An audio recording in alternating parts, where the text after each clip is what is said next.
आडवाणी जी का बयान उनको याद नहीं है। जब आडवाणी जी ने खुद कहा उस वक्त तो मोदी जी कहीं नजर नहीं आ रहे थे। जब हम लोग जेल में थे, हम 2.5 साल जेल में खुद भी रहे हैं, लेकिन हम और नहीं, आप नहीं, आडवाणी जी ने कहा कि ये लगता है कि इमरजेंसी लागू है इस देश में। तो हकीकत यही है, जो नहीं देखा है इमरजेंसी उसको बढ़ा चढ़ा के भले कहे, लेकिन आज जो मोदी राज में जो आज लागू है, जिसमें 11 बरस से हमारे मीडिया का, पत्रकारिता का जीवन खत्म हो गया। हमारा जितना डेमोक्रेटिक संस्थाएं थी जनतांत्रिक, वो सारी खत्म हो गई। इलेक्शन कमीशन से लेकर के नीचे तक जितना भी था, आज जो इंडिपेंडेंट ऑब्जर्वर की तरह था संस्था, सब खत्म हो गया। आज जुडिशियरी आप देख रहे हैं कि 142 में करके फैसला दिया जा रहा है, और उसको जो है ये ऐसा 142 धारा है जिसमें बिना बहस के भी जज अपना फैसला दे देता है, और उसके बाद उसको राज्यसभा में किसी को गवर्नर, किसी को क्या बना जाए।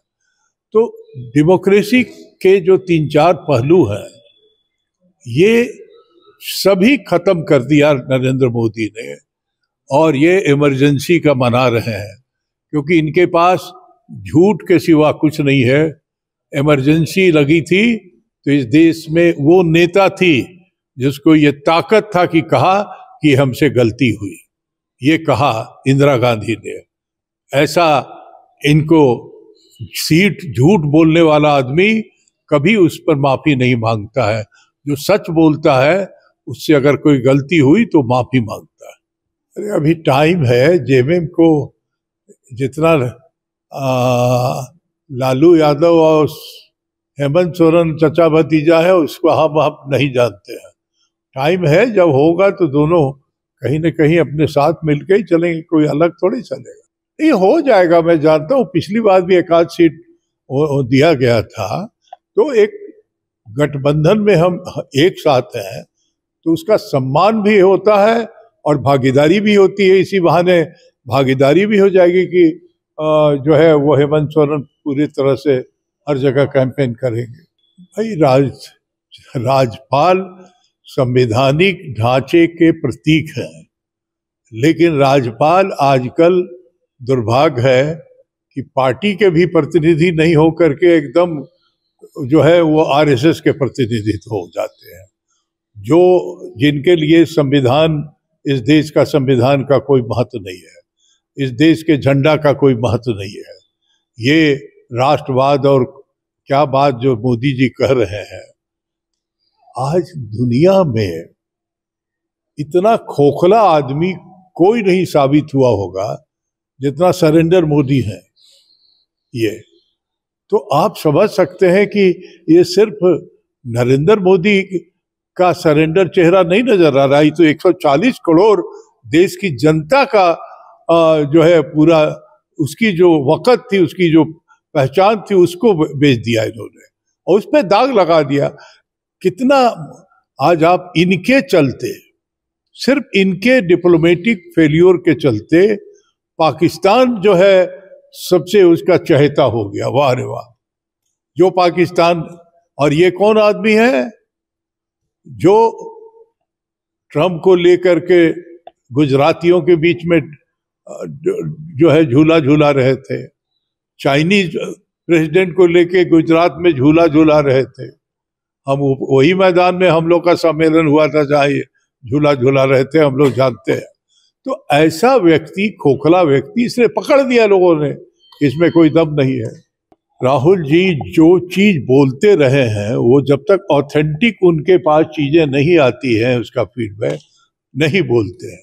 और बुला के आज इलेक्शन कमीशन जो उनके पॉइंट को सुनने के लिए मजबूर हुआ है, ये पहला विक्ट्री है राहुल गांधी के संघर्ष का। हम लोग तो चाहते हैं कि जितना जल्दी हो जाती है जनगणना। वो 27 के बाद 29 ले जाना चाहते हैं, पता नहीं 28 क्या ले जाना है। 26 में डिलिमिटेशन का ड्यू है, तो डिलिमिटेशन के पहले जातीय आ जाए, सोशियो इकोनॉमिक उसमें डाल करके वो भी आ जाए कि क्या उस हर व्यक्तियों का क्या सोशियो इकोनॉमिक स्टेटस है, वो आ जाए। तो ये सब चीज करना है तो खत्म करें, दो बार पार्ट में क्यों कर रहे हैं? जहां जहां चुनाव होगा वैसे वैसे करेंगे। मैं कल शिबू सोरेन जी को देखने गया था। शिबू सोरेन जी को वो अपना शिव में थे वो, तो वहाँ उनको जाके हमने देखा। फिर हेमंत जी वगैरह सब लोग से मुलाकात बात हुई, प्रभारी जी और सब लोग। बीच में किसी ने ये उड़ा दिया कि उनको ब्रेन हैमरेज हुआ है, तो इसीलिए हम लोग भी रश किए। रथ यात्रा खत्म हुआ और शाम में फ्लाइट पकड़ के गए हम। तो काफी देर जा करके डॉक्टर से भी बात हुई।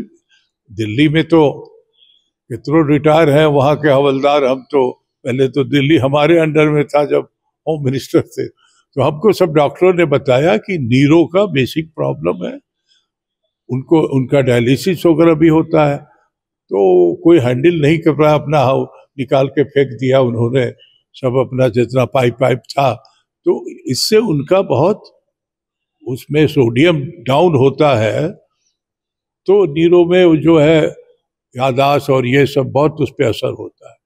बट आई थिंक गंगाराम में वो अच्छे हैंड में है, डॉक्टर सब लोग हैं। बट गुरुजी पूरी तरह से हेल्दी नहीं है, बीमार है, और उनका प्रॉपर हॉस्पिटल में केयर हो रहा है, यही संभव था। भगवान करे लंबी उम्र रहे, क्योंकि शिबू सोरेन इस राज्य का अम्ब्रेला है, ऐसा छतरी है जिसके नीचे सब लोग हैं। हमारा 50 साल का रिश्ता है शिबू सोरेन का, 1974 का। न इतना कोई उनको जानता होगा जितना हम जानते हैं।